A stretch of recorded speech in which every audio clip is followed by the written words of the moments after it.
App store से।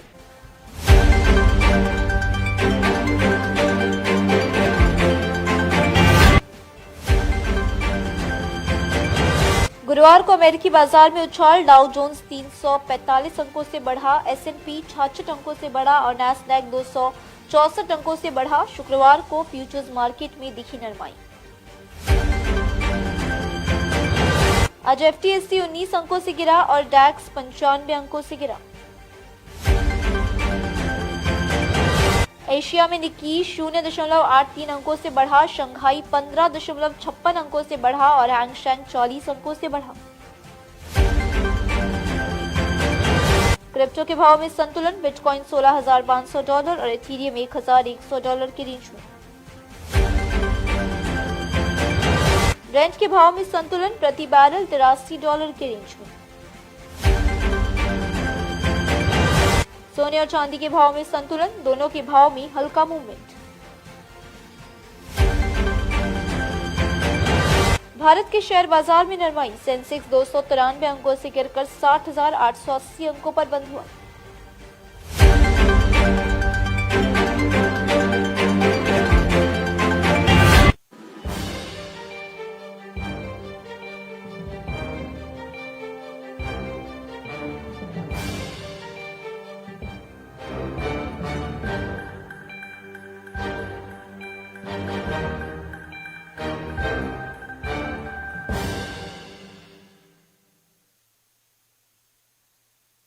नमस्ते, good evening, शुभ संध्या। Metro money में आपका स्वागत है। आप देख रहे हैं मेट्रो मुंबई, आपका सबसे लोकप्रिय हिंदी भाषी चैनल। दोस्तों, आज 30 दिसंबर है, बाजारों का आखिरी दिन था आज 2022 का। तो आज क्या हुआ उसके बारे में हम सुनेंगे हमारे विशेषज्ञों से। लेकिन कल दिसंबर 31 है, आप लोग सब छुट्टियां मना रहे होंगे, सेलिब्रेट कर रहे होंगे नए साल के आगमन का 2023 का। तो हमारी तरफ से, मेट्रो मनी की तरफ से, मेट्रो मुंबई की तरफ से आप सबको, आपके परिवार को हमारी तरफ से बहुत बहुत शुभकामनाएं। 2023 आपके लिए ढेर सारी खुशियां और ढेर सारे अच्छी सेहत, अच्छा पैसा, खुशी आपके घर में आए, यही हमारी इच्छा। और इस इच्छा के साथ, इस प्रार्थना के साथ आज का प्रोग्राम शुरू करते हैं। शेट्टी साहब अगर आए हैं तो उनको स्क्रीन पे लाया जाए। प्रिया जी आई हैं तो उनको लाया। प्रिया जी नमस्कार, कैसी हैं आप? नमस्ते सर, गुड इवनिंग। बिल्कुल ठीक है, आप कैसे हैं सर? बस देखिए, 30 दिसंबर है, हम तो गोवा गोवा हमेशा आते हैं, हर साल गोवा बैठे हैं नया साल मनाने के लिए। जी और जी। माहौल तो अच्छा ही है नए साल का, लेकिन इस बार काफी गर्मी है मेरे ख्याल से। Weather is not very good this time, unusually warm. और शायद इसके बारे में थोड़ी चर्चा करी हुई, इसका असर अर्थव्यवस्था पर भी पड़ता है, जिसे हम जी ग्लोबल वार्मिंग कहते हैं, ग्रीन हाउस गैसेस कहते हैं, ये जी असर सीधा बिल्कुल। दिखता है हमारे। आज गोवा में बहुत ही गर्मी है और शायद मैंने पहली बार इतने सालों में दिसंबर के महीने में ऐसा हम्म। मौसम देखा है। शेट्टी साहब नहीं आए? प्रिया जी, अहमदाबाद में माहौल कैसा है? सब बढ़िया? जी सर, बिल्कुल ठीक ठाक। यहाँ पर भी वीकेंड है, कल से छुट्टी है 2 दिन, तो people are waiting for the आज न्यू ईयर एक आ, आ, सेलिब्रेशन। आ- आज एक दुखद समाचार आया हमारे प्रधानमंत्री के बारे में। उनकी माता जी का जी देहांत हुआ और शायद आज सुबह प्रधानमंत्री जी आए थे वहां पे उनकी लास्ट राइट्स करने के लिए। तो ये एक दुखद घटना हुई आज, शायद गुजरात में, उसी की वजह से थोड़ी हलचल हुई होगी। शेट्टी साहब नमस्कार, कैसे हैं आप? नमस्कार। बढ़िया हो सर, आप कैसे हैं? बस देखिए, मैं अभी तक प्रिया जी से बता रहा था, गर्मी है, गोवा में है हम। गर्मी दिसंबर की गर्मी है। ऐसा लग रहा है कि शायद मई या जून के महीने में आए हैं। थोड़ी तो गर्मी शेयर बाजार को दो भेज हजार दीजिए। बिल्कुल, हम तो यही चाहते हैं कि ये गर्मी शेयर बाजार में बरकरार रहे। कभी भी जो विंटर कहते हैं इंग्लिश में, कि फंडिंग विंटर और स्टार्टअप विंटर और फाइनेंस विंटर, और वो सारे विंटर हमारे यहाँ ना आए, हम तो यही चाहते हैं। और जैसी ठंडी अब देख रहे हैं हम, यूएस में बड़ा स्टॉर्म आया, ऐसी ठंडी तो हमारे यहाँ नहीं आए। जो करते हैं फैलाता है। तो प्रिया जी, पहले आप अंतर्राष्ट्रीय खबरों के लेके, फिर से तब आप और पैनलिस्ट को फिर जोड़ सकते हैं। जी बिल्कुल सर। इंडिया बॉल है, मार्केट लास्ट वर्किंग वीक है, तो ट्रेडिंग जो है, ट्रेडिंग वॉल्यूम्स काफ़ी घट जाते हैं। ज़्यादा मूवमेंट नहीं है मार्केट में, कोई बड़ी खबर नहीं है। लेकिन अगर देखें तो दो खबरें हैं जो इस वक्त काफ़ी पीक पे है कि चाइना रीओपन हुआ है। सो फिर से एक फियर है कि इसका जी क्या असर होगा ग्लोबली। और इसके अलावा this can also add to inflation, जो ऑलरेडी इस साल काफ़ी न्यूज़ में रहा है। इन्फ्लेशन काफ़ी हाई रहा है, तो ये दो विषय है जिसके कारण मार्केट भी नीचे नजर आ रहा है इंटरनेशनल। और कोई बड़ी खबर नहीं है, लेकिन कल क्योंकि आज लास्ट वर्किंग डे है, कल काफी ट्रेडिंग हुआ है यूएस में, तो मार्केट उनका ऊपर रहा। यूरोप जो है वो काफी मिक्स्ड है, फुटसी नीचे है, सेलिंग प्रेशर है वहाँ, और हाफ डे है लंदन में। और एशिया जो है वो आज ऊपर क्लोज हुआ है लास्ट वर्किंग डे में। यानी मेरे ख्याल से year end has been good, जो हॉलीडे स्पिरिट कहते हैं वहाँ थोड़ा सा जी। पहले 2 4 दिन इस हफ्ते के थोड़े खराब थे, मार्केट डाउन थे, मैं अमेरिका की बात कर रहा हूँ, और थोड़ा सा हम्म। नरमी थी, लेकिन मेरे ख्याल से जी। अब लास्ट ट्रेडिंग डे है तो थोड़ा हॉलीडे स्पिरिट आया लगता है वहाँ पे। हम्म। लेकिन महंगाई कम होने की ज्यादा अभी उम्मीद नहीं दिख रही है, but time will hmm. Tell where we are heading with that. Please continue किया जी। जी। Sir, no big news other than this, लेकिन लास्ट वर्किंग डे पे क्लोजिंग हाई हुआ है। और अगर भारत की जी बात करें तो भारत का मार्केट आज थोड़ा नीचे रहा है। कल काफी मजबूत था, लेकिन आज नरम नजर आया है। रेड्डी साहब, क्या खबर है मुंबई की, क्या खबर लाए आज हैं? सुबह सुबह ऊपर था, भारतीय शेयर बाजार सेंसेक्स ऊपर था, बाद में कम जी होके माइनस में गया। तो 293 पॉइंट जी गिरकर 60,840 पे बंद हुआ। ये करीब जीरो जी दशमलव अड़तालीस प्रतिशत की गिरावट आई, लेकिन मिड कैप जी 0.50% बढ़ा। वो इसके जी विपरीत बढ़ा, और वो घटा जहाँ लार्ज कैप वहाँ मिड कैप बढ़ा है। 1305 जी शेयर बढ़े और 705 शेयरों में गिरावट आई। आज के गेनर्स हैं जी Shriram Finance, Manappuram Finance, Amara Raja Batteries, Canara Bank, IDFC First Bank. आज के लूजर्स हैं SBI Life Insurance, Pidilite Industries, जी आईसीआईसीआई बैंक, भारती एयरटेल और ग्रासिम। 52 वीक हाई में Gujarat Pipavav, Solar Industries, Fertiliser and Chemicals और केनरा बैंक। जी और 52 वीक लो में दो ही शेयर है, प्रॉक्टर एंड गैम्बल और Chola Finance Holdings. PS public sector बैंकों ने आउट परफॉर्म किया। आज के ये खास बात रही।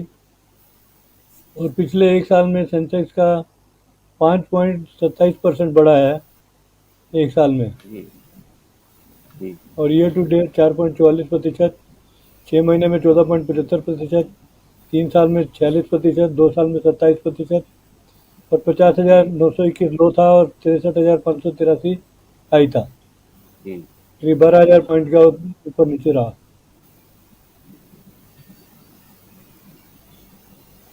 धन्यवाद। हमारे पैनलिस्ट का स्वागत है। प्रिया जी, आप इंट्रोड्यूस करेंगी सबको, तो कमलेश जी आए हैं तो स्टूडियो में अगर है तो उनको भी जी। ज्वाइन किया जाए प्लीज। और मनोज जी के शायद इंतजार कर रहे हैं। Priya ji please, if you can, because I think जी। हमारे सारे पैनलिस्ट इंडिविजुअली तो हमारे प्रोग्राम पे सब आए ही हैं, लेकिन इस बार हमने सोचा हम्म। कि सबको एक प्लेटफॉर्म पर लाया जाए, हमारे दर्शकों को एक एक एक एक आइडिया मिले कि मेट्रो मनी में कैसे कैसे लोग एक साथ में जुड़े हैं, और किस तरह से हम ज्ञान और अनुभव जो है हमारे जी। पैनलिस्ट का हम शेयर करते हैं हमारे दर्शकों के साथ। इसलिए हमने सोचा कि एक एक ही आज का दिन ऐसा है जो 2022 को एक बार हम रिव्यू करते हैं, 2023 में क्या होने वाला है, थोड़ी उसमें प्रोडिक्शंस करेंगे। तो इसलिए हमने सोचा सबको लाया जाए। कमलेश जी आए हैं तो उनको प्लीज जोड़ा जाए। Priya ji please introduce the two gentleman already on the screen. जी। सर, हमारे साथ अनुज जी हैं, अनुज गुप्ता। ये आईआईएफएल सिक्योरिटीज से हैं, और ये यूजुअली मार्केट एनालिसिस करते हैं हमारे साथ, इक्विटीज के बारे में जी स्पेशली। जी और जी तपिश जी जी हैं, तपिश पांडे, जो एसएमसी ग्लोबल से हैं। और इनके साथ हम जी यूजुअली इकोनॉमी रिलेटेड या करेंसीज के बारे में चर्चा करते हैं, जो इनका एक्सपर्टीज है। और जी। यूजुअली इनके साथ चर्चा होती तो है अनुज on a ji, regular. Tabish जी, आपका बहुत बहुत स्वागत है इस प्रोग्राम पे। आप आते तो हैं हमेशा, लेकिन आज दोनों थैंक यू निखिल जी। हमारे यहाँ सारे सारे दिग्गज एक साथ में हमारे साथ एक प्लेटफॉर्म पे है। तो we are very proud and privilege to have you with us all together on the same platform, on the same screen. We are very for two more gentleman, but I think they will join in the meantime. Maybe मैं थोड़ा सा एक base लेकर देता हूँ कि 2022 जो है शुरू हुआ ओमिक्रॉन से, और एक डर से कि शायद कोविड वापस आया है, लेकिन वो डर चला गया। लेकिन जैसे वो डर चला गया और बाकी देशों की अर्थव्यवस्था एक पटरी पे आने लगी थी, तो फरवरी मार्च में यूक्रेन और रशिया के बीच में एक जंग छिड़ गया, और उस जंग की वजह से महंगाई का दौर शुरू हुआ, ऑयल में उथल पाथल हुआ, गोल्ड में उथल पाथल हुआ, शेयर मार्केट में इश्यूज हो गए, एक्सपोर्ट इम्पोर्ट इम्पैक्ट हो गए काफी देशों के। तो ये जो ये 2022 मेरे ख्याल से काफी रोलर कोस्टर रहा, कभी खुशी कभी गम वाला एक किस्सा था कि it looked very bright and sunny some days, but it looked very cold and wintry on some days. So I think it was a very mixed bag, and we'll learn hear from you your opinion. How you think 2023 में ये जो एक जो hangover होगा 2022 का, और अब थोड़ा जो चाइना में कोविड का एक डर फिर से शुरू हुआ है, आपके हिसाब से आगे चल के क्या किस तरह से ये आप देखते हो 2023 को, हम आपसे सुनना चाहेंगे। इसके पहले शेट्टी साहब आपसे opening comments on 2023 and then we move to the two gentlemen on the screen. That is our first you. वही है बॉटम आउट। हम लोग पूरा साल गिरते रहे 63,000 और 50,000 के बीच में, और दोबारा से न्यू हाई टच किया, तो इससे एक दिशा तो मिली है कि भाई आगे तेजी आएगी। जी। और इकोनॉमी हमारी बहुत स्ट्रांग है, पूरे पूरे विश्व में इकोनॉमी की चर्चा हो रही है, भारतीय अर्थव्यवस्था की, तो ये सब अच्छे लक्षण है। बाकी एक्सपर्ट्स बताएंगे इसके बारे में। शेट्टी साहब, आप तो एक एवरग्रीन बुल हो, मैं आपको जानता हूँ 30 साल से, आपने कभी बेरिश बात की नहीं है। So I do not expect you to talk about being bearish at all.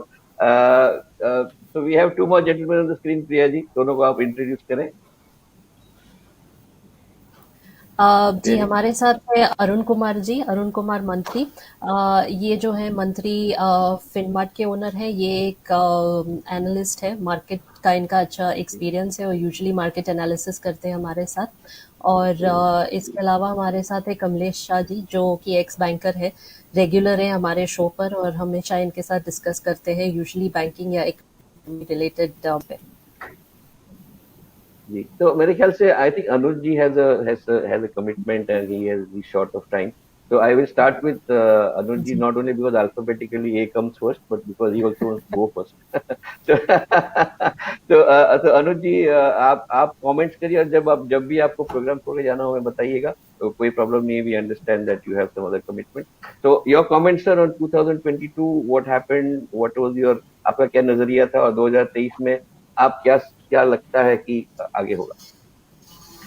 Nikhil ji, बहुत बहुत शुक्रिया प्रोग्राम में बुलाने के लिए, क्योंकि ईयर एंडिंग प्रोग्राम है तो काफ़ी लोगों का रहता है कि क्या थॉट निकल के आ सकता है, क्या मंथन हो सकता है 2022 का।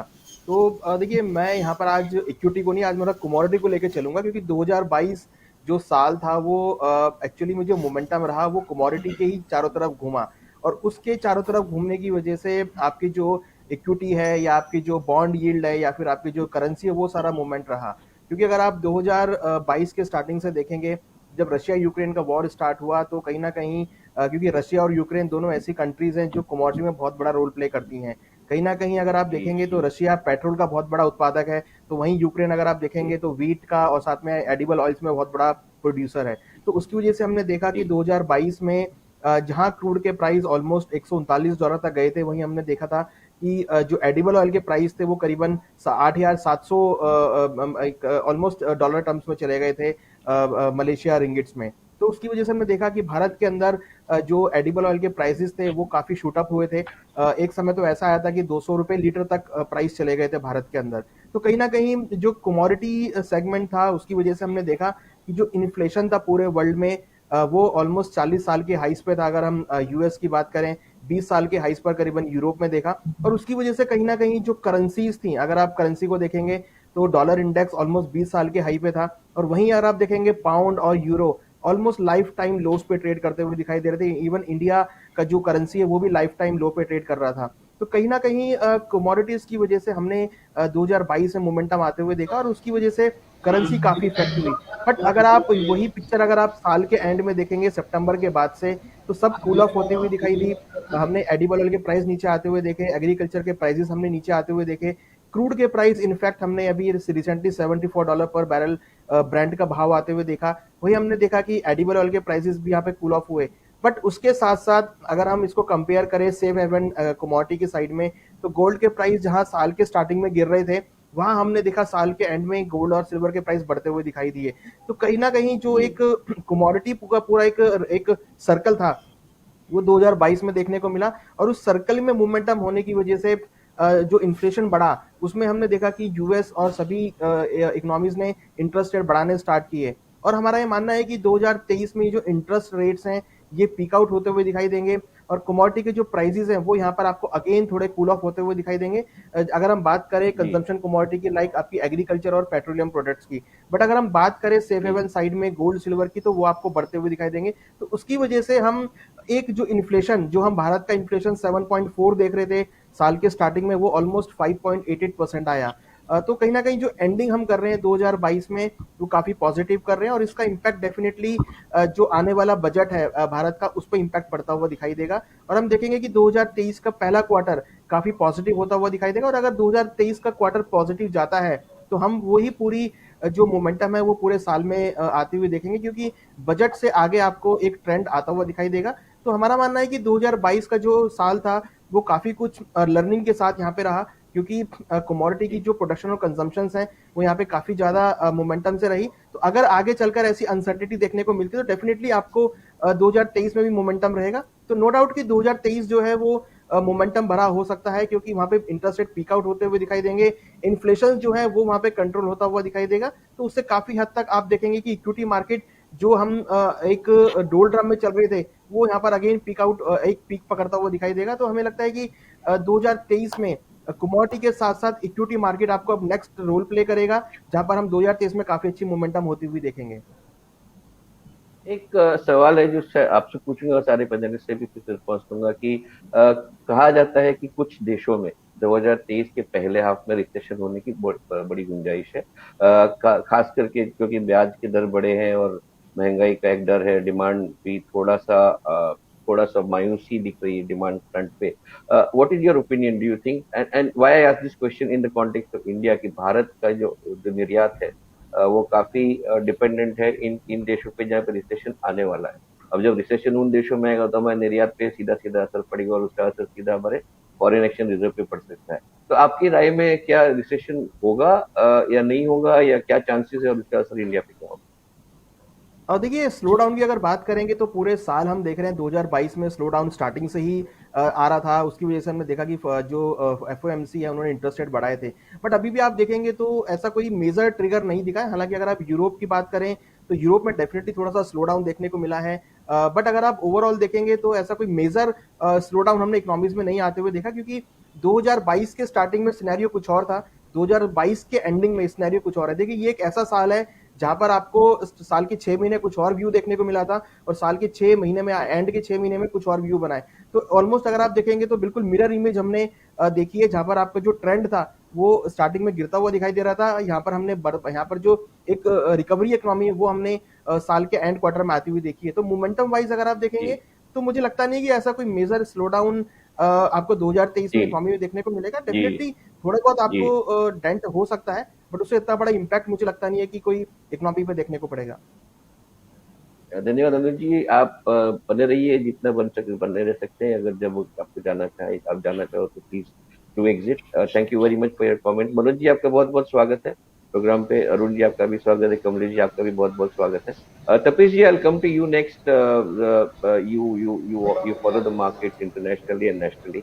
आपकी राय में 2023 में जाते जाते what is going to be the impact of the last question that I asked regarding recession that is expected to be there in some countries, और उसका असर भारत के ऊपर, भारत के निर्यात के ऊपर, भारत के फॉरेन एक्सचेंज के ऊपर, डॉलर रेट के ऊपर क्या होगा? बिल्कुल निखिल जी, यहाँ पे हमने 2022 में मार्केट में काफी ज्यादा उथल पुथल देखा। काफी टफ टाइम था सभी इकोनॉमीज के लिए, मेजर एसेट क्लास के लिए। फिर भी ऐसे डिफिकल्ट टाइम पे इंडियन मार्केट या इंडियन एसेट क्लास ने जिस हिसाब से परफॉर्म किया या ओवर द यहाँ पे जो आउट परफॉर्म किया ग्लोबली, वो काफी अच्छा था। अभी करंट सिचुएशन की हम बात करें कि जब प्रॉब्लम पीक पे था तो यूएस ने 425 बेसिस पॉइंट का रेट हाइक हमने यूएस में देखा, एंड उसी पीरियड में इंडिया ने केवल 225 बेसिस पॉइंट का रेट हाइक किया, जो कि ऑब्वियसली यहाँ पे इंडिया की ग्रोथ को बहुत ज्यादा हैम्पर करता हुआ नहीं दिखा। इन्फ्लेशन कंसर्न था, इन्फ्लेशन काफी सारे डेवलप्ड नेशंस ने देखा। हालांकि अभी थोड़ा कूल ऑफ होने लगा, फिर भी अभी काफी सारी डेवलप कंट्रीज के पास ही हैं, 10% के इन्फ्लेशन के पास खड़ी हैं।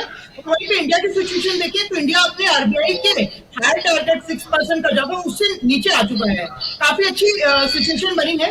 पिछले टाइम पे हमने देखा हमें इकोनॉमिक में जो मेजर प्रॉब्लम फेस करने को मिली थी, वो पहला था हमारे इम्पोर्ट को हैम्पर कर रहा था हायर क्रूड प्राइस बहुत इम्पैक्ट कर रहा था। अभी क्रूड प्राइस भी काफी अच्छे लेवल पे आ गया, जो हमें इकोनॉमी और करेंसी दोनों के लिए फेवरेबल हो चुका है। और साथ ही गवर्नमेंट ने कुछ अल्टरनेटिव फाइंड आउट कर लिए हैं कि इन फ्यूचर अगर ऐसा प्रॉब्लम वापस आया तो इंडिया को उतना दिक्कत नहीं होगा। दूसरा था हमारा एफआईज आउटफ्लो, काफी हमने देखने को मिला था, बट अब सिचुएशन स्टेबल हो रही है। रियल रेट के अगर मैप पे देखें तो इंडिया G20 में चाइना को छोड़ दे अगर, क्योंकि चाइना के डेटा उतना ट्रांसपेरेंट हम अभी भी कंसीडर नहीं कर रहे हैं, चाइना के बाद इंडिया ओनली कंट्री जो रियल रेट पे चल रही है। मतलब इन्फ्लेशन हमारा इंटरेस्ट रेट बेंचमार्क रेट से भी कम है, काफी अच्छी सिचुएशन है। आने वाले टाइम पे भी हम अगर देखें तो इंडियन इकोनॉमी ने, इंडियन मार्केट ने जितना अच्छा परफॉर्म किया है 2022 में, इसमें सिचुएशन थोड़ी स्टेबल रहेगी और अच्छा हम यहाँ पे परफॉर्मेंस देख सकते हैं। एफआईज के लिए इंडिया सबसे अट्रैक्टिव प्लेस रहेगा। फर्स्ट ऑफ ऑल यहाँ पे मतलब जो पूरे टाइम में स्टेबिलिटी थी वो तो ठीक ही है, चाइना में थोड़ा स्लो डाउन हम देख सकते हैं, जिसका हमें थोड़ा बेनिफिट मिलेगा। एफआईज के लिए हम सबसे अट्रैक्टिव प्लेस रहेंगे।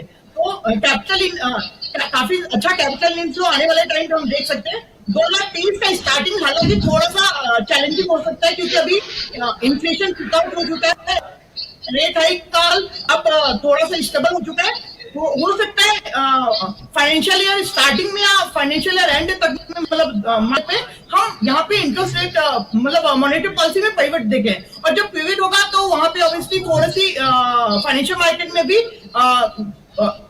वॉलेटिलिटी बढ़ सकती है, थोड़ा सा मार्केट करेक्ट हो सकता है। प्रीवियस भी ट्रेंड है, जब भी पिवट होता है तो थोड़ी लिक्विडिटी क्राइसिस होती है बिजनेसेस पे, और उसके लिए मार्केट में वॉलेटिलिटी देखने को मिलेगी। हालांकि इंडियन मार्केट और इंडियन करेंसी में यहाँ पे हमें डरने की जरूरत नहीं है। क्रूड स्टेबल है, एफआईज इनफ्लो हम अब स्टेबल होने लगा, 2 महीने से अच्छा इनफ्लो देख रहे हैं, फ्यूचर में हम और अच्छा देखेंगे। हो सकता है इमर्जिंग इकोनॉमी में सबसे बेटर एफआईज के लिए सबसे अट्रैक्टिव प्लेस इंडियन मार्केट हो। इन्फ्लेशन हमारा अंडर कंट्रोल है। इम्पोर्ट एक्सपोर्ट में जरूर थोड़ा चैलेंज रहेगा, क्योंकि एनर्जी क्राइसिस यूरोप में अभी आने वाले एक साल के लिए एक्सपेक्ट कर रहे हैं। इन्फ्लेशन यूरोपियन साइड में आने वाले एक साल के लिए रहेगा, जिसके कारण हमारे इम्पोर्ट एक्सपोर्ट जरूर थोड़े से डिस्टर्ब होंगे। वो तो ज्यादा घबराने की बात नहीं, उसके लिए भी गवर्नमेंट ने अभी ऑस्ट्रेलिया के साथ हमारा फ्री ट्रेड एग्रीमेंट साइन हुआ है, और यूके और यूरोप के साथ चल रहा है। अगर ये सिचुएशन अच्छे से स्टेबल हुई और मार्केट स्टेबिलिटी रही, और आने वाले कुछ महीनों में या कुछ क्वार्टर में ये एग्रीमेंट भी साइन होते हैं, तो हमारा एक्सपोर्ट भी काफी इंक्रीज होगा, हमारी ग्रोथ रेट भी काफी बढ़ेगी, क्योंकि हमारे जो पार्टिसिपेंट्स हैं उनको काफी बड़ा मार्केट का एक्सपोजर मिलने वाला है फ्यूचर पे। तो 2023 इंडियन इकोनॉमी और मार्केट दोनों के लिए काफी अच्छा होने वाला है। जी, तो मेरे ख्याल से आपने काफी अच्छा एक विवरण दिया। आज 2-3 बार आपने जिक्र किया कि भारत सरकार या जो रेगुलेटर है उन्होंने बहुत अच्छा काम किया। I agree with you they completely. एक सवाल खड़ा होता है कि जो बजट आने वाला है 1 फरवरी को, ये इस सरकार का आखिरी बजट होगा इलेक्शन के पहले, क्योंकि 2024 में इलेक्शन है। आपको लगता है कि बजट सॉफ्ट हो सकता है और हानिकारक हो सकता है अर्थव्यवस्था के लिए? क्योंकि जब इलेक्शन आता है तो बहुत सी सरकारें टफ मेजर्स लेने को घबराती है, क्योंकि एक वोट बैंक होता है, उनको कहीं ना कहीं अपीजमेंट करना होता है वोट बैंक का। तो do you think that it has going to impact the budget of this year, and if so will it adversely affect the economy? बिल्कुल सर, यहाँ पे मतलब लास्ट बजट है, सबसे इम्पोर्टेंट बजट है, और साथ ही हम देखें तो 9 स्टेट के इलेक्शन भी हैं जिनको भी ध्यान पे रखा जाएगा। तो बजट में अभी तक हमने जो गवर्नमेंट की स्ट्रैटेजी देखी है, पॉलिटिकल बजट कम था, तो हम यहाँ पे एक्सपेक्ट कर रहे हैं कि जो गवर्नमेंट है वो इकोनॉमी पे फोकस करके ही चलेगी, एंड बहुत ज्यादा पॉलिटिकल नहीं होगा। थोड़ा बहुत तो पॉलिटिकल होगा, बट एकदम पॉलिटिकल सेंटर बजट नहीं होगा। इकोनॉमी को ध्यान पे रखा जाएगा, अगर हम इनके पुराने पैटर्न्स को भी ध्यान पे रखें। जी बिल्कुल, मेरे ख्याल से this has been one of the more brave governments that we have seen in the past, and I don't hold brief for any colour of politics, but काफी दिखने में आया कि इस गवर्नमेंट में काफी हिम्मत दिखाई है at the right time. Thank you Tapesh ji. I will come to Arun Kumar ji now. Manoj ji बने रहिए, कमलेश जी बने रहिए, I will come to you. Arun Kumar ji, your comments on 2022 and how do you see 2023 में क्या आपको दिख रहा है, खास करके भारत की अर्थव्यवस्था को लेके और शेयर मार्केट को? देखिए, फर्स्ट ऑफ ऑल सभी को नववर्ष की हार्दिक शुभकामनाएं। देखिए, जहाँ तक मार्केट की बात है और इकोनॉमी की बात है, मुझे लग रहा है कुछ कंसोलिडेशन आपको देखने को मिलेगा जहाँ तक इक्विटी मार्केट की बात है, क्योंकि मेजर ऑफ द थिंग जो है वो 2023 में हो चुके हैं। वो जो बड़े इवेंट्स हैं वो काफी अभी 2023 में भी देखने को मिलेंगे। जहाँ तक इकोनॉमी की बात है, मुझे लग रहा है ग्लोबल इकोनॉमी के ऊपर इंडियन इकोनॉमी काफी डिपेंड रहेगी। अगर यूएस और यूरोप में रिकवरी आती है, जैसे कि फेड रेट ऑलरेडी हाइक कर चुका है, अगर वो हाइकिंग वहां पे रुकती है और यूएस इकोनॉमी और यूरोप इकोनॉमी में अगर रिकवरी आती है और चाइनीज इकोनॉमी वापस रिवाइव करती है, तो इंडियन इकोनॉमी पे भी इसका पॉजिटिव असर देखने को मिलेगा। अगर कंपैरिजन करते हैं तो इंडियन इकोनॉमी काफी बेहतर स्थिति में है। अगर रिवाइवल आता है तो पहली जो इकोनॉमी वर्ल्ड में रहेगी वो इंडियन इकोनॉमी ही रहेगी। तो मुझे लग रहा है, मैं ओवरऑल बुलिश हूँ इंडियन मार्केट्स पे, इंडियन इकोनॉमी पे। और जहां तक इवेंट्स की बात है, मुझे लग रहा है कोरोना का थोड़ा फियर फर्स्ट क्वार्टर में आपको देखने को मिलेगा। सेकंड जो मेजर इवेंट रहेगा वो यूनियन बजट रहेगा। यूनियन बजट मोस्टली जो रहेगा, मुझे लग रहा है इंफ्रास्ट्रक्चर, कंस्ट्रक्शन, सीमेंट और जो भी कैपिटल एक्सपेंडिचर है उसके ऊपर आपको ज्यादा देखने को मिलेगा, क्योंकि ये लास्ट बजट है जो कि फुल बजट आएगा इस गवर्नमेंट का। क्योंकि जो नेक्स्ट बजट रहेगा वो हो सकता है हाफ बजट रहे, या उसको जो इलेक्शन पीरियड होता है उसमें पूरा बजट नहीं आता है। तो एक अच्छा लोक लुभावन वादे भी हो सकते हैं, कैपिटल एक्सपेंडिचर भी हो सकता है, तो वो एक बड़ा ट्रिगर रहेगा। तीसरा जो मेजर ट्रिगर रहेगा वो 9 स्टेट्स के इलेक्शंस है। अगर आप देखें 9 स्टेट्स के इलेक्शंस जो है 2023 में, वो एक सेमीफाइनल माना जा रहा है 2024 के इलेक्शन के पहले। तो वो भी एक बड़ा सेंटीमेंट आपको देखना पड़ेगा कि मार्केट में कैसा बनता है। तो 3 मेजर इवेंट्स में देख रहा हूँ, एक तो जो कोरोना के फियर्स है, सेकंड जो यूनियन बजट है, और थर्ड जो है वो स्टेट इलेक्शंस है। अगर ये तीनों ही पॉजिटिव निकलते हैं तो मुझे लग रहा है मार्केट आने वाले दिनों में कंसोलिडेशन से निकल के बुलिश हो सकता है। और जहां तक इकोनॉमी की बात है, मैंने ऑलरेडी कहा, मेजर ऑफ द थिंग जो है वो ग्लोबली डिपेंडेंट है। इंडियन इकोनॉमी इनहेरेंट काफी स्ट्रांग है, पर क्योंकि ग्लोबलाइजेशन का माहौल है तो ग्लोबल इकोनॉमी भी इंडियन को ज्यादा इफेक्ट करती है। इसलिए ग्लोबल इकोनॉमी में रिवाइवल आता है तो मुझे लगता है इंडियन इकोनॉमी भी काफी अच्छा कर सकती है। Any sector specific bias, Arup bhai? Would you focus on any specific sectors as an investor, as part of the portfolio that one might have? Would there be a bias towards certain sectors? I have release 4 sectors today, जैसे कि मैंने already Priya ji को भी सुबह ही मैंने इस चीज के बारे दोपहर में इस चीज के बारे में बताया। 4 सेक्टर्स है जो मुझे काफी अच्छे लग रहे हैं और 2023 में काफी अच्छा कर सकते हैं। पहला होगा बैंकिंग सेक्टर। मुझे लग रहा है जिस हिसाब से एनपीएस में गिरावट आई है, 7 से 8 साल निचले स्तरों पे एनपीएस है। सेकंड मुझे लग रहा है कंस्ट्रक्शन, सीमेंट और कंजम्पशन, ये तीनों ही सेक्टर पे गवर्नमेंट का फोकस होना चाहिए 2024 के पहले, क्योंकि अगर कंस्ट्रक्शन और सीमेंट, कंस्ट्रक्शन में अगर बढ़ाव, अगर इंफ्रा में अगर आप ज्यादा एलोकेशन करते हैं तो वहां से जॉब्स ज्यादा निकल के आती है। तो कंस्ट्रक्शन, सीमेंट, कंजम्पशन और बैंक्स, ये 4 सेक्टर मुझे लग रहा है 2023 और 2024 ये दोनों ही साल में ये चारों सेक्टर काफी अच्छा कर सकते हैं। A lot of talk about electric vehicles and hydrogen fuel technology. You don't have a, आपको कोई या vehicle industry, electronic vehicle industry, इसके बारे में कोई राय? देखिए, ऑटो इंडस्ट्री ऐसे तो मैं डीपली ट्रैक करता हूं, पर मेजर जो थिंग्स है, जो चीजें हैं वो हो चुकी है ऑलरेडी। आने वाले दिनों में आपको इलेक्ट्रिक व्हीकल्स में भी काफी बड़ा कंपटीशन देखने को मिलेगा, क्योंकि अभी अगर आप देखें अभी भी काफी जो कंपनीज है वो फुली फ्लेज इलेक्ट्रिक व्हीकल्स में नहीं उतरे। तो आने वाले दिनों में कंपटीशन काफी हाई रहेगा और गवर्नमेंट की तरफ से भी इसमें काफी इंसेंटिव आ सकता है। तो ये सेक्टर काफी अच्छा कर सकता है, पर इन्वेस्टमेंट पर्सपेक्टिव से या मार्केट के पर्सपेक्टिव से देखें तो काफी कॉम्पिटेटिव इंडस्ट्री हो जाएगी, और जो पहले मार्केट शेयर ग्रैब करेगा वही लीडर बन के निकल के आए। इसलिए ऑटो इंडस्ट्री के लिए मैं थोड़ा वेट एंड वॉच स्थिति में हूँ। अगर अच्छे स्टॉक्स में गिरावट आती है तभी हम बाइंग की सलाह दे रहे हैं, और जहां तक ऑटो की बात है मुझे लग रहा है वेट एंड वॉच की स्थिति रखना ज्यादा बेहतर है। And what is your sense of the index based stocks? आपको लगता है कि investors should go for index based funds or anything that linked to the indices? देखिए, ऑलमोस्ट इंडेक्स बेस्ड फंड तो काफी अच्छे होते हैं। अगर करंट ईयर में देखें तो काफी अंडर परफॉर्मेंस देखने को मिला। अंडर परफॉर्मेंस नहीं कर सकते, उतना अच्छे रिटर्न्स नहीं है। 4% के आसपास आपको निफ्टी में मिला है, 21% में आपको डेफिनेटली बैंक निफ्टी में अच्छे रिटर्न्स मिले।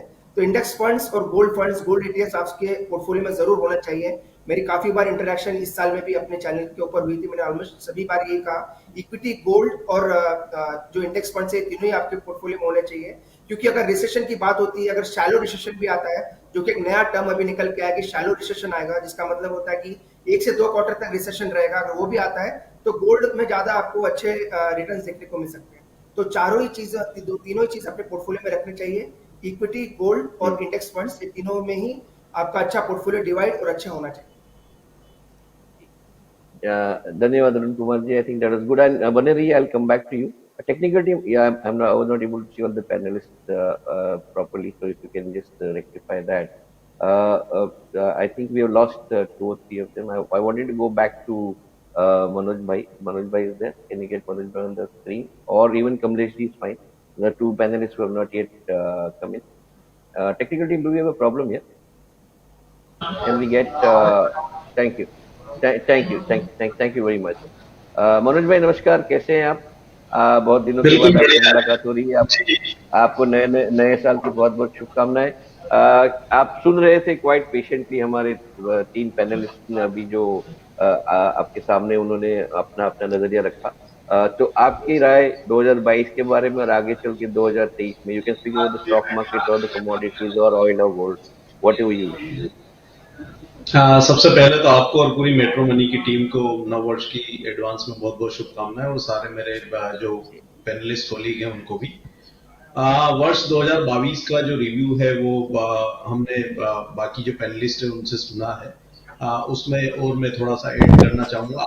स्टार्ट में जो कमेंट किया था एक वाक्य में अगर हम बोले तो रोलर कोस्टर जो है साल 2022 रहा। कभी खुशी कभी गम जो है वो हमने कमोडिटी से आते हैं तो वहां पे हमने देखा साल की शुरुआत बहुत ही बेहतर हुई थी, और हमने देखा कि जो रशिया यूक्रेन का वॉर हुआ था उसके बाद काफी सारे कमोडिटीज में स्पाइक जो है वो देखने को मिला था, चाहे वो प्रीशियस मेटल हो, इंडस्ट्रियल मेटल हो या एनर्जी हो। लेकिन जब इन्फ्लेशन यहाँ पे पीक पे जाते हुए नजर आए तो फिर ग्लोबल सेंट्रल बैंक्स यहाँ पे एक्टिव होते हुए नजर आए, और दुनिया भर के जो बड़े सेंट्रल बैंक्स थे उन्होंने ब्याज दरों में बढ़ोतरी करना स्टार्ट की। यूएस फेड की अगर हम बात करें तो वर्ष 2022 के दरमियान 7 बार हमने ब्याज दरों में बढ़ोतरी देखी, और जो इंटरेस्ट रेट 0 से 0.25 थे वो 4.25 से 4.5% के दायरे में अभी दिसंबर के लास्ट रेट हाइक तक जो है पहुंचते हुए नजर आए, जो कि वर्ष 2007 के बाद यूएस के जो इंटरेस्ट रेट है वो हाईएस्ट लेवल्स पर पहुंचते हुए नजर आए हैं।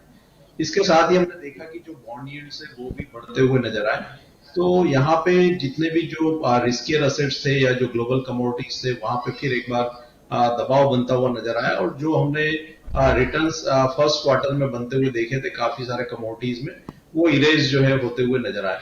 लेकिन लास्ट क्वार्टर में फिर एक बार अब जो सीन है वो थोड़ा चेंज होता हुआ नजर आया है। हमने देखा है कि जैपनीज येन ने सबसे पहले बड़ी रिकवरी दिखाई बाकी करेंसीज के मुकाबले यूएस डॉलर के सामने, और जैपनीज येन की मजबूती के बाद हमने देखा कि डॉलर इंडेक्स में कूल ऑफ होना स्टार्ट हुआ है, और डॉलर अपने जो इंडेक्स जो है अपने हाई से लगभग 8 से 9% के करेक्शन ये लास्ट क्वार्टर में दिखा चुका है। साथ ही अब यह धारणा बन रही है कि यूएस फेड की तरफ से जो ब्याज दरों में रेट हाइक का जो क्रम है वो कहीं भी मिड 2023 में जो है स्टॉप हो सकता है, और उसके बाद हम जो है इनवर्स सिचुएशन भी आते हुए देखें, मतलब लास्ट क्वार्टर में या लास्ट ईयर के आखिर तक जो ब्याज दरों में बढ़ोतरी देखने को मिल रही थी वहां पे हम रेट कट आता हुआ भी देखें। जहां तक रिसेशन की बात जो आप बाकी पैनलिस्ट से पूछ रहे थे, तो मेरा मानना है कि मेजर रिसेशन यहाँ पे ग्लोबल इकोनॉमी में 2023 में हिट करता हुआ नजर नहीं आएगा। उसके पीछे 2-3 बड़े कारण है। पहला तो यह है कि यहाँ पे चाइना जो 2 वर्ष से जीरो कोविड पॉलिसी को फॉलो कर रहा था, अब हम देख रहे हैं कि चाइना यहाँ पे जो है पूरी तरह से ओपन होने जा रहा है, और हम देख रहे हैं कि जो इनबाउंड ट्रेवलर्स के इवन जो कोविड टेस्टिंग है वो भी 8 जनवरी से वहां पे खत्म हो जाएंगे। तो चाइनीज इकोनॉमी यहाँ पे ओपन होगी तो डेफिनेटली यहाँ पे ओवरऑल जो डिमांड है कमोडिटीज की ग्लोबली वो बढ़ने वाली है। दूसरा मुख्य कारण हम ये कह सकते हैं कि जो यूरोपियन जो कंट्रीज है जो एनर्जी क्राइसिस को पूरे साल जो है फेस कर रही थी, तो हमने देखा है कि कच्चे तेल की कीमतों के साथ साथ नेचुरल गैस के जो प्राइसेस है वो भी अभी लास्ट क्वार्टर में काफी तेजी से नीचे गिरावट दिखाते हुए नजर आए हैं। तो ये कहीं ना कहीं जो यूरोपियन इन्फ्लेशन है उसको भी कर्टेल करता हुआ दिखेगा नेक्स्ट 1 से 2 क्वार्टर। तीसरी सबसे बड़ी वजह यह रहेगी कि यूएस में 2024 में फिर प्रेसिडेंशियल इलेक्शन होंगे, तो उसके पहले यूएस प्रेसिडेंट ये बिल्कुल नहीं चाहेंगे कि यूएस की इकोनॉमी जो है वो रिसेशन में जाए। तो वहां अभी जो यूएस सेंट्रल बैंक के जो ब्याज दरों में एग्रेसिव रेट हाइक के जो कदम है वो मिड ऑफ द 2023 जो है रुकते हुए नजर आएंगे, और हम डेफिनेटली यहाँ पे बाय एंड ऑफ 2023 फेड की तरफ से रेट कट भी यहाँ पे आते हुए देखें। तो 2023 का जो शुरुआती जो 1 या 2 क्वार्टर है वो थोड़े से स्ट्रेस में रह सकते हैं ग्लोबल इकोनॉमी के लिए, लेकिन ग्रेजुअली हमारा मानना है कि वर्ष 2023 के सेकेंड क्वार्टर ऑनवर्ड्स जो ग्लोबल इकोनॉमी है वो वापस जो है बेहतर शेप में आती हुई नजर आएगी। जहां तक भारत का सवाल है तो ओवरऑल जो फैक्टर्स है, जो ग्लोबल फंडामेंटल्स है, उनको देखते हुए भारत के लिए बड़ी चिंता जो है यहाँ पे दिखती नहीं है, क्योंकि अगर हम डायरेक्ट टैक्स के कलेक्शंस देखें FY 23-24 के 22-23 के, तो हम यहाँ पे 25% से ज्यादा का जो है हाइक जो है टैक्स कलेक्शन में देखा है। GST के कलेक्शंस जो है वो बेहतर होते हुए नजर आए हैं, और लास्ट बजट में भी गवर्नमेंट का फोकस जो है वो इंफ्रा स्पेंडिंग के ऊपर काफी बेहतर था, और हमने जो कैपिटल स्पेंडिंग के ऊपर जो है गवर्नमेंट का फोकस देखा था। तो मेरा मानना है कि डिस्पाइट यहाँ पे जो ये लास्ट बजट रहेगा गवर्नमेंट का, लेकिन गवर्नमेंट का जो फोकस है वो डेवलपमेंट के ऊपर लगातार बना रहेगा। तो जो बजट है 2023 का, वो भी मुझे नहीं लगता कि यहाँ पे इसमें ज्यादा कुछ पॉलिटिकल जो है देखने को मिलेगा गवर्नमेंट की तरफ से, और गवर्नमेंट का फोकस जो है वो डेवलपमेंट और स्पेंडिंग के ऊपर बना रहेगा। तो वो भारत के लिए काफी बेहतर रह सकता है। जहां तक रिजर्व्स का सवाल है, हमारे फॉरेन एक्सचेंज रिजर्व्स बेहतर हैं, और यहाँ पे जो गवर्नमेंट का जिस तरह से फोकस है और जो RBI के प्रयास रहे हैं करेंसी को मैनेज करने के लिए, तो आगे भी बने रहेंगे। तो रुपये में भी अब शायद ज्यादा गिरावट हमको 2023 में आती हुई नजर नहीं आएगी, और यहाँ पे इन्फ्लेशन के फ्रंट पे भी हम जिस तरह से जो ग्लोबली जो ऑयल के प्राइसेस करेक्ट हुए हैं, और जो एडिबल ऑयल के प्राइसेस भी करेक्ट हुए, और बाकी जो कमोडिटी के प्राइसेस है वो भी ग्रेजुअली कूल ऑफ हो रहे हैं, तो इन्फ्लेशन की चिंता भी शायद 2023 में थोड़ी कम होती हुई नजर आएगी। तो ओवरऑल ग्लोबल इकोनॉमी के लिए फर्स्ट हाफ जो है वो थोड़ा सा स्ट्रेस वाला हो सकता है, लेकिन second half of the year जो है वो बेहतर होगा, और ओवरऑल अगर इंडिया के रेफरेंस में बात करें तो वो मेरे हिसाब से बेहतर रहने वाला है। अब मैं वापस से कमोडिटी पे आऊंगा। वर्ष 2022 जो है वो मिक्स्ड रहा है, लेकिन हमने देखा कि साल के आखिरी क्वार्टर में हमने प्रीशियस मेटल्स में अच्छे रिटर्न्स बनते हुए देखे हैं, और वर्ष 2022 जो है इंडस्ट्रियल मेटल के लिए थोड़ा स्ट्रेस वाला रहा है। एग्री कमोडिटीज में हमने मिक्स्ड जो ट्रेंड है वो देखे थे। वर्ष 2023 में मेरा मानना है कि जो प्रीशियस मेटल्स है वो बेहतर करेंगे, स्पेशली फर्स्ट हाफ में, क्योंकि यहाँ पे जो डॉलर इंडेक्स की नरमाई है वो आगे भी बढ़ सकती है, और जिस तरह से अभी थोड़ी सी जो ग्लोबल इकोनॉमी पहले 2 क्वार्टर में थोड़ी स्ट्रेस में दिखाई दे रही है, तो उसका साफ तौर पर फायदा जो है वो सोने और चांदी को मिलता हुआ नजर आएगा। दूसरा, यहाँ पे ग्लोबल सेंट्रल बैंक जो है अपनी गोल्ड की होल्डिंग लगातार बढ़ा रहे हैं, तो उसका सपोर्ट भी सोने चांदी को मिलेगा। तो निवेश के लिहाज से सोना और चांदी 2023 में कमोडिटी के लिए वो फिर बेहतर रहने वाले हैं। दूसरा, इंडस्ट्रियल मेटल्स में हमने बड़ी गिरावट देखी थी वर्ष 2022 में, और काफी सारे मेटल्स में यहाँ पे नेगेटिव रिटर्न्स बनते हुए नजर आए थे। हमारा मानना है कि यहाँ पे जैसे ग्लोबल जो मॉनेटरी टाइटनिंग है वो कहीं ना कहीं रुकती हुई नजर आएगी 2023 में, और यहाँ पे चाइनीज इकोनॉमी ओपन अप हो रही है, और बाकी जो कंट्रीज है वो भी अपनी इकोनॉमी को वापस से ट्रैक पे लाने के लिए जो है प्रयास करेगी, तो वो कहीं ना कहीं इंडस्ट्रियल एक्टिविटीज को सपोर्ट करती हुई नजर आएगी। तो इंडस्ट्रियल मेटल में मेरा मानना है कि कॉपर और एल्यूमिनियम यहाँ पे 2 कमोडिटी होगी जो वर्ष 2023 में बेहतर कर सकती है। तो ओवरऑल यहाँ पे मेरा मानना है कि gold, silver, copper and aluminium ये कमोडिटी सेगमेंट से जो है बेहतर यहाँ पे 2023 में कर सकते हैं। Thank you, Manoj bhai. That was very, very specific, and I think first half of 2023 being stressful, I think is a given. लग रहा है सारे जो पहला क्वार्टर Q1 खास करके 2023 का काफी चैलेंजिंग हो सकता है, कोविड को डर को लेके और महंगाई और रिसेशन वगैरह जो all the red flags which are there. Hopefully we'll get over that hump by Q2 of CY23. Kamlesh bhai, I'll come to you. Thank you very much for waiting patiently. Tapish ji, I'll come back to you with a few questions, and so will I to you, Arun Kumar जी। आप please बने रहिए, एक दो सवाल है मेरे mind में, लेकिन पहले कमलेश जी से बात करके फिर आपके पास आऊंगा। Kamlesh ji, your general comments but specifically on banking, because you have been a very renowned banker in your in the recent past, so आपकी राय, और पहले तो आपको नए साल की बहुत बहुत शुभकामनाएं, और प्रोग्राम करने के लिए बहुत बहुत शुक्रिया। तो your comments sir. Nikhil ji, namaskar, and thank you very much for having me on this show today. अपने सारे पैनलिस्टों को भी नमस्कार और आने वाले नए साल 2023 की एडवांस में आप सभी को शुभकामना देता हूं। निखिल जी, 2022 इसके बारे में हम कुछ एनालाइज करेंगे। मैं उसको दो कैटेगरी में डिफरेंशिएट करूंगा। One, as you said, from the banking perspective, और अपनी करियर में 20 साल में कस्टोडियन रहा हूं, तो एज ए कस्टोडियन थोड़ा इक्विटी मार्केट के ऊपर भी मैं अपनी राय रखना चाहूँगा। As far as banking sector is concern, तो हमने देखा कि शायद पहली बार ऐसा हुआ होगा कि भारत में एक साल में 5 बार रिजर्व बैंक ऑफ इंडिया ने रेपो रेट की बढ़ोतरी की है। हमारे यहाँ अब फिलहाल जो रेट चल रहा है 6.25, तो ये पर्टिकुलर ईयर में रिजर्व बैंक ऑफ इंडिया और भारत सरकार ने काफ़ी कोशिश की है so that we can control inflation and price rise both. तो ये रेपो रेट इस तरह से बढ़ाना, ये एक अपने आप में एक नया और अच्छा कदम था, ऐसा मैं सोच रहा हूँ।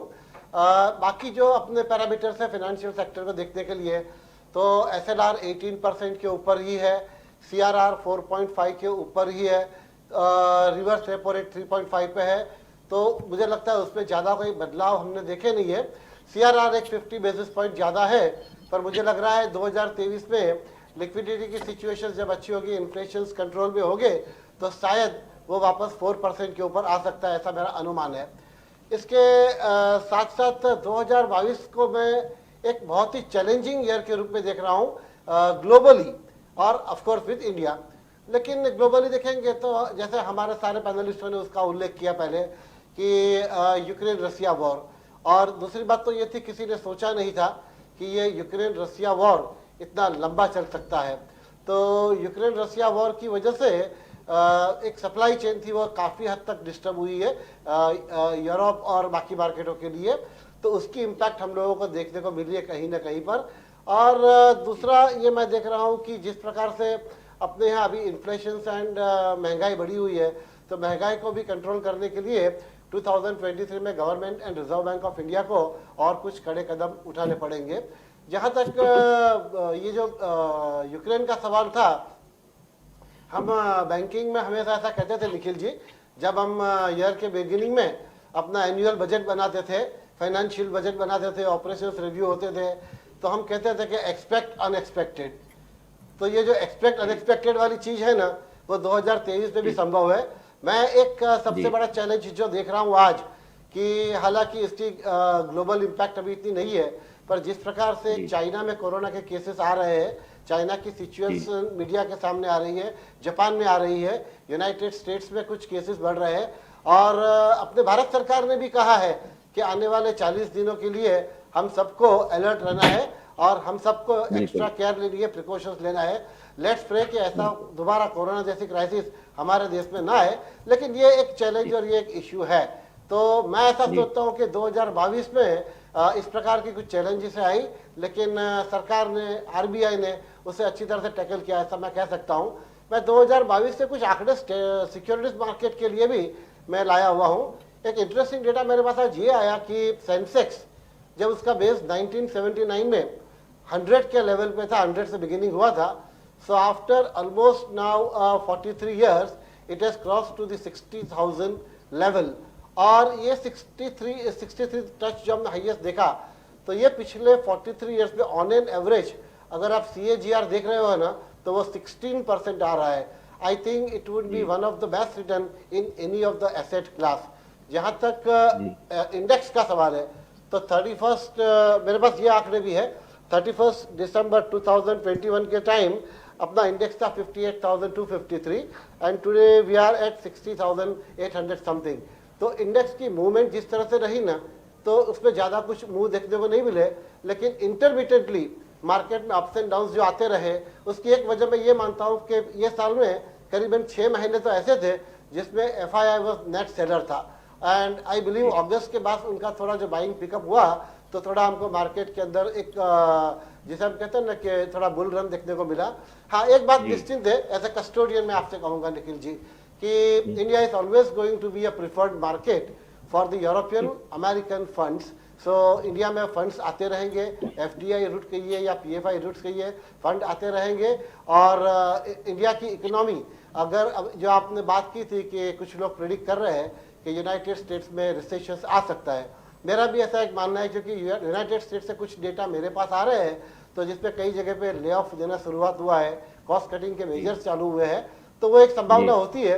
लेकिन हैविंग सेड दिस, मैं ऐसा मानता हूं कि आने वाला साल भी हमारे regulators and government will keep watch proactively on this and we will manage the situation.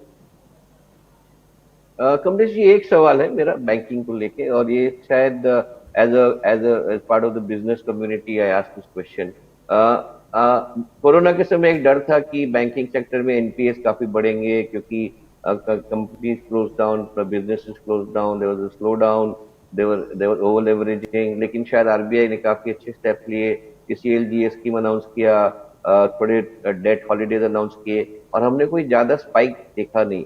क्या ये is there elephant in the room that we are missing? Do you think that आगे चल के आने वाले साल में जो वीक एसेट्स है, जिसको अभी थोड़ा सा हम कह सकते ग्रीन वॉश का थोड़ा सा ये हुआ है, we have sort of done some window dressing there by allowing time and not declaring NPAs for a certain period of time.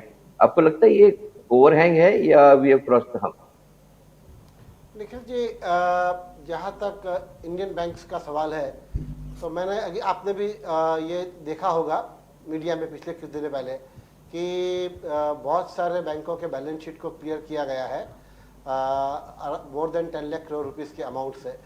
दूसरा, जब ये जो कुछ लोग दर्शकों की जानकारी के लिए खास कहना चाहूँगा कि ये जो बैड डेट से क्लियर होता है ना राइट ऑफ, ये तो ये उसका मतलब ये नहीं कि उसकी रिकवरी प्रोसेस बंद हो जाती है। Recovery process is always there, वो चालू ही रहती है। अब जहाँ तक इंडियन बैंकों का सवाल है, एक डेटा मेरे पास ये आया है कि काफ़ी लंबे अरसे के बाद, यू में से 3 डिकेड्स ऑल्सो, कि कुछ पब्लिक सेक्टर बैंक्स के जो क्वार्टरली प्रॉफिट के फिगर आए हैं that is coming in the double digit.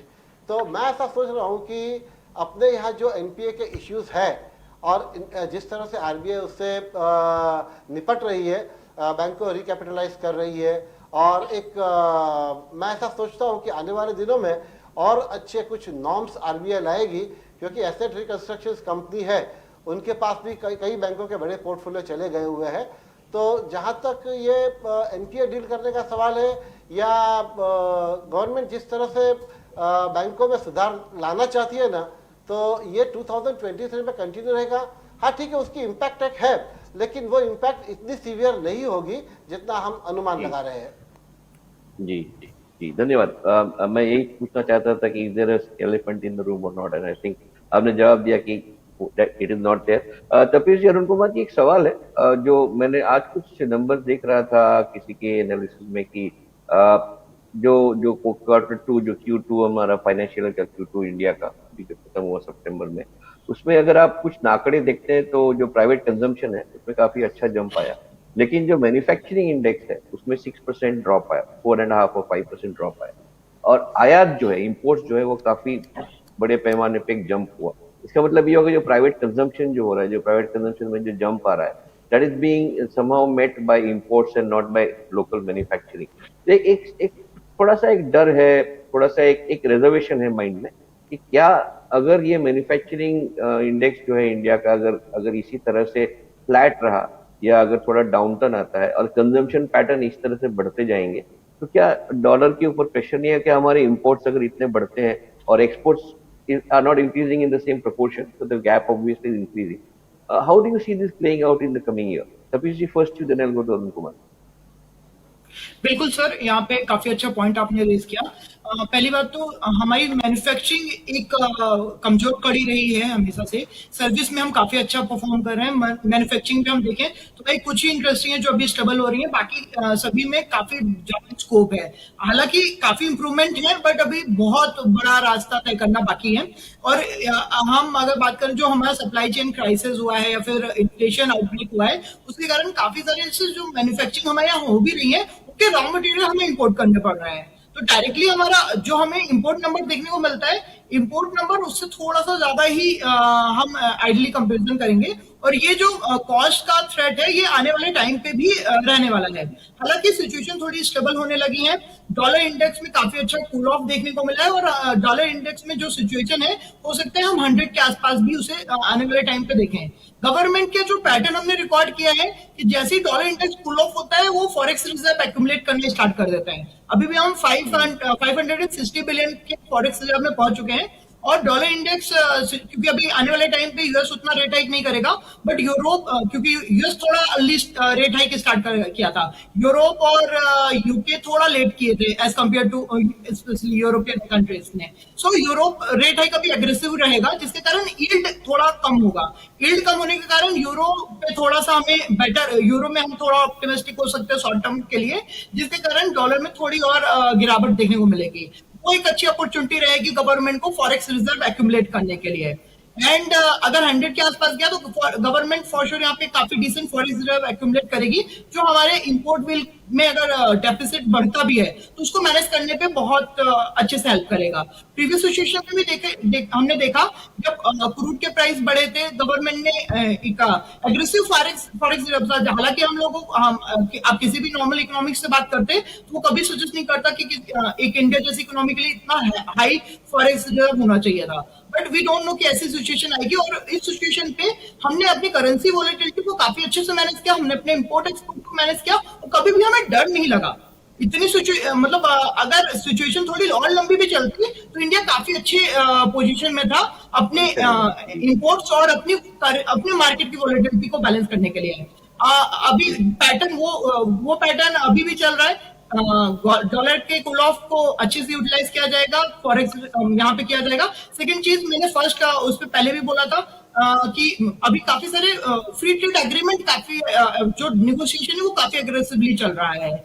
एक बार अगर वो साइन हो जाता है तो यहाँ पे फर्दर दूसरे स्कोप भी हो जाएंगे, और हमारे इंपोर्ट मतलब एक्सपोर्ट पे काफी अच्छा उछाल देखने को हमें आने वाले टाइम पे मिलेगा। थोड़ा टाइम लगेगा but situation will balance, it will happen. Thank you Tapesh ji. Arun Kumar ji, make in India, startup India, ये सारे प्रोग्राम जो थे भारत सरकार की, ये मैन्युफैक्चरिंग गिरने का कारण ऑफकोर्स तपेश जी ने कहा कि शायद सप्लाई चेन लॉजिस्टिक्स भी हो सकता है, लेकिन while the services are growing, manufacturing is still under pressure. What are your views on this? And with the consumption going up and imports going up, balance of trade में क्या impact हो सकता है long term?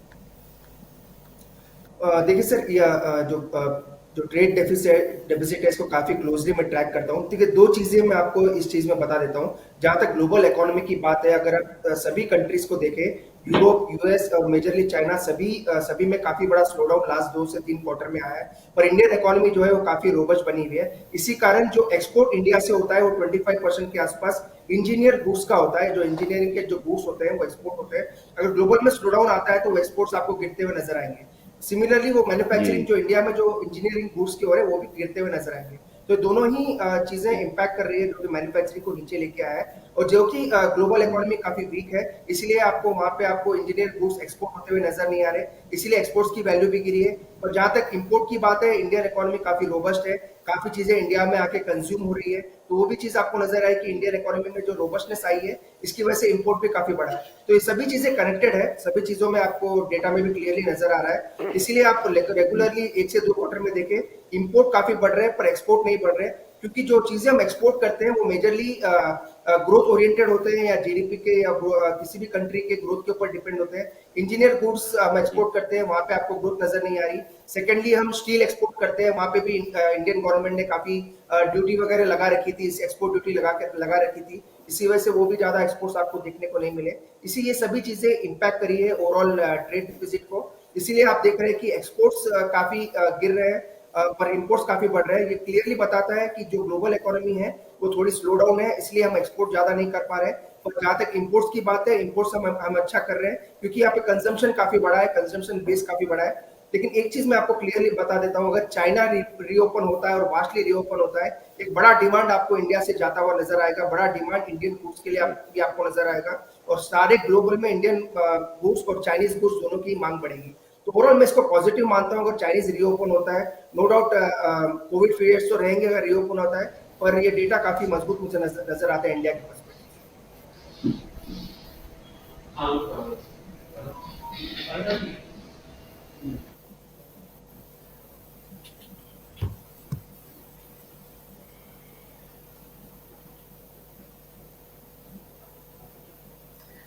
मेरे ख्याल से निखिल जी आप हैं?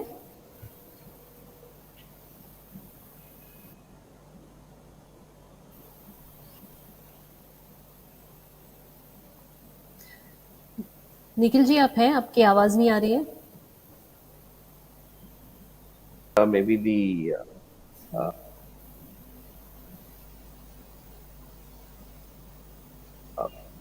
test. Am I there? जी Yeah. Sir. Am I back? जी या सर। मनोज भाई के लिए आखिरी सवाल। मनोज भाई, आपने चार मेटल से जिक्र किया, गोल्ड, सिल्वर, एल्यूमिनियम और कॉपर शायद। तो फ्रॉम अ इन्वेस्टर पर्सपेक्टिव हमारे आप क्या एडवाइस देंगे, पोर्टफोलियो में क्या कंपोनेंट होना चाहिए इसका, whether we invest in bonds or what should be the mix of this in our investment portfolio? तो मनोज भाई की आवाज। हाँ मनोज भाई, या प्लीज गो अहेड। मेरा मानना है कि जो आइडियल अलोकेशन जो है पोर्टफोलियो में 20% का होना चाहिए मेटल्स में, मतलब स्पेशली कमोडिटीज में। तो उस हिसाब से यहाँ पे अलोकेशन कर सकते हैं। गोल्ड और सिल्वर जो है वो फर्स्ट हाफ में अच्छा रिटर्न्स देंगे। मतलब गोल्ड में मेरा मानना है कि 10 से 12% तक के रिटर्न्स यहाँ देखने को मिल सकते हैं, और silver through out the year अच्छा परफॉर्म कर सकती है क्योंकि वो एक इंडस्ट्रियल कमोडिटी भी है। तो सिल्वर को पूरे साल यहाँ पे पोर्टफोलियो में रखा जा सकता है, लगभग 20% तक के रिटर्न्स वहां बन सकते हैं। वहीं यहाँ पे कॉपर और एल्यूमिनियम की अगर मैं बात करूं तो ये मेटल्स भी जो है पूरे साल पोर्टफोलियो में रखे जा सकते हैं। कॉपर में भी यहाँ पे लगभग 10 से 12% के रिटर्न्स जो वर्ष 2023 में देखने को मिल सकते हैं। वहीं एल्यूमिनियम में यहाँ पे 15 से 20% के रिटर्न्स जो वो देखने को मिल सकते हैं। तो उस हिसाब से यहाँ पे आइडियल अलोकेशन किया जा सकता है। पोर्टफोलियो में वैसे यहाँ पे 15 से 20% तक के जो अलोकेशन है वो कमोडिटी में रख सकते हैं। धन्यवाद Manoj ji, I am completely out of time. I'll just end by thanking all the participants. We will not show the corporate news today. 5 o'clock we have another program coming up. Thank you, Chetty sir, Arun Kumar ji, thank you very much. Manoj bhai, thank you. I can't see Tafis ji has dropped out. Kamlesh ji धन्यवाद, जुड़ने के लिए बहुत बहुत धन्यवाद, और फिर हम मिलेंगे बहुत जल्द। आज का प्रोग्राम यही खत्म करते हैं। देखने के लिए बहुत बहुत शुक्रिया, धन्यवाद। तो दर्शकों, आपको आज का प्रोग्राम अच्छा लगा हो तो लाइक करिए, शेयर करिए। आपके लाइक और शेयर करने से हमें प्रोत्साहन मिलता है। तो आप जरूर लाइक करिए, मेट्रो भारत ऐप डाउनलोड कीजिए। अभी कहीं जाइएगा नहीं, बहुत जल्द आपकी स्क्रीन पे आएगा आखिर क्यों। छोड़िएगा मत स्क्रीन को, देखते रहिए मेट्रो मुंबई। Thank you.